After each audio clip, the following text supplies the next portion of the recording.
experiencia siempre nos va cambiando. Digamos, me parece que va afectando nuestra identidad todo el tiempo. Nosotros además porque trabajamos todo el día con miserias humanas, porque a los tribunales llegan las cosas, llegan miserias humanas, llegan delitos, llegan los comportamientos que nosotros como sociedad no toleramos. Y en el caso de derechos humanos, lo que aprendimos a nosotros en la Fiscalía, y que esto puede por todos mis compañeros, me parece que nos sirvió como operadores judiciales para alejarnos del frío positivismo que ve las cosas como sin cuerpo y tratar de que aprendimos a comprender que en cada caso lo que hay es olor, dolor, corporalidad, una vida, una historia. Gracias a las causas de derechos humanos pasaron muchas cosas. Hay protocolos para hacer extracciones compulsivas de sangre. Hay figuras, hay derechos que se engordaron, por ejemplo. Antes de que se reabran las causas era muy difícil, era muy específico el rol de una víctima en un proceso penal.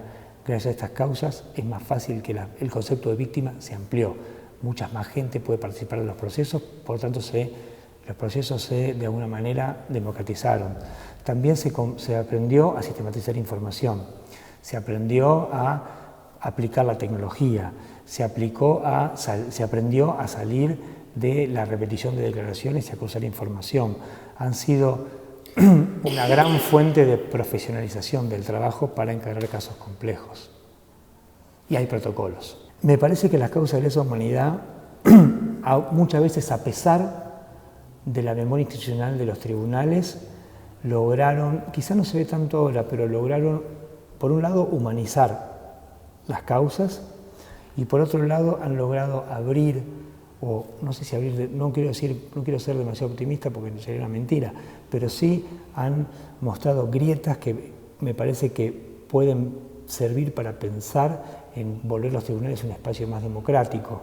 No solo en lo que tiene que ver con la relación de acercamiento entre los funcionarios y las víctimas, sino también en cuanto a las palabras, en cuanto al lenguaje judicial, en cuanto a permitir que el proceso judicial que termina una sentencia no dependa de 2 o 3 personas, sino que sea más colectivo. Me parece que si de algo sirvieron, lo que yo más rescato de los juicios estos, además de los componentes normativos que tienen en cuanto a identificar bien qué es el bien y qué es el mal y definir qué es la justicia, me parece que han dejado grietas muy profundas que permiten pensar en un sistema judicial un poco más democrático. Me parece que hay que volver a discutir cómo terminar o empezar a terminar la etapa de la sanción exclusivamente penal de los hechos. Hay que organizar de nuevo como lo que queda ahora de trabajar es mucho, pero es mucho menos que lo que había hace 10 años. Entonces me parece que hay que, a partir de la experiencia de estos 10 o 12 años, lo que hay que hacer es redefinir cómo encarar y cómo terminar o empezar a terminar lo que nos queda y tratar de buscar otro tipo de significados.